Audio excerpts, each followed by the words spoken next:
Honorable Professor Makumbe M. Barawa, who is the Minister of Works, Transport and Communications from the United Republic of Tanzania, His Excellency Ambassador Simon N. Siro, Tanzania's ambassador to Zimbabwe, and all other ambassadors here present, Mr. M. Bosa, who is the Director General of Tanzania Ports Authority, senior government officials, officials from the Tanzania Ports Authority, all invited stakeholders and guests, ladies and gentlemen. Kwanza, niwakaribisha wenzetu waliotoka Tanzania.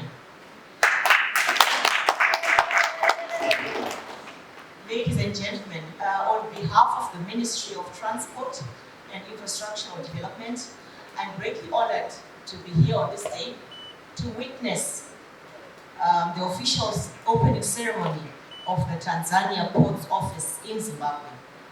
This is not anything new, as we are just following the footsteps of the founding fathers of these two great nations. Ladies and gentlemen, as you are aware, the ushering in of the new dispensation saw the launch of Vision 2030, which was to chart Zimbabwe's new development trajectory. With Vision 2030 came in the National Development Strategy 1, which enabled our ministry to undertake various road, rail, and aviation projects. It will be interesting to Tanzania to acknowledge the fact that the government, through our ministry, has put plans in place to upgrade and modernize Chirundu border post infrastructure. The project scope entails construction and ICT works to expand, upgrade, and improve the Chirundu border post. This is going to be used by Zimbabwe in the discharge of its statutory function as a port of entry and exit through Zimbabwe and to the rest of the Northern African countries. The border has more significance in the north to south corridor value chain, as it provides the shortest link to the Southern African markets. The completion of the upgrade and modernization of the border will result in the improved efficiencies for imports and exports to and from Zimbabwe. The turnaround times for commercial and non-commercial traffic is expected to be reduced from the current 72 hours to less than 12 hours. Indeed, the government's thrust and vision would be impossible to achieve without upgrading and modernization of key infrastructure. Our quality of life, economic prosperity, and security depends crucially on the infrastructure that we develop to enhance connectivity, facilitate inter-African trade, and seamless passage of peoples and goods.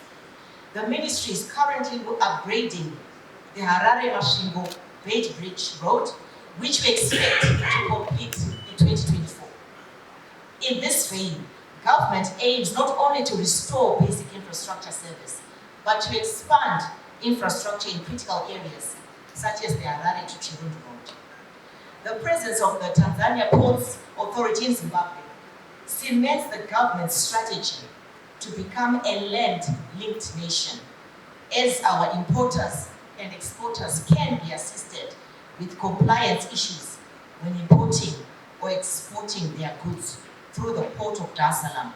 For Zimbabwe, the Dar es Salaam port has become a port of choice, especially for those that are importing vehicles from Asia. Honorable ministers, your presence here is highly valued. It is our desire that both nations come together to revitalize our railway infrastructure in the medium to long term, so that bulk goods and vehicles that are currently driven to Zimbabwe by road can be moved by train.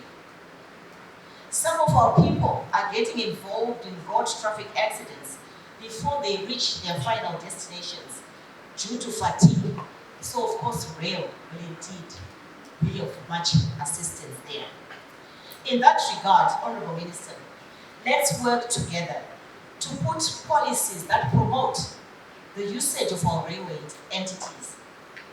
As for Zimbabwe, we have already embarked on the recapitalization of the national railways of Zimbabwe with rolling stock and capital for rehabilitation of track infrastructure.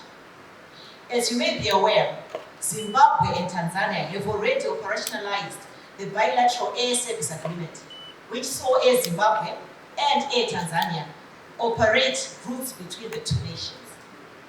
Based on a moral obligation to have the spirit of friendship and cooperation initiated by our founding fathers, let us work together towards full implementation of the decisions to fully liberalize air transport to Africa, starting with our own airspaces.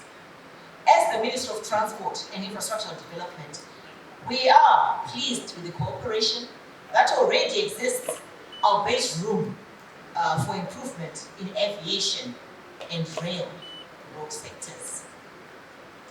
Ladies and gentlemen, before I conclude, I just want to leave us with this word, that it is us who can build the Africa that we imagine and the Africa that we want. Thank you.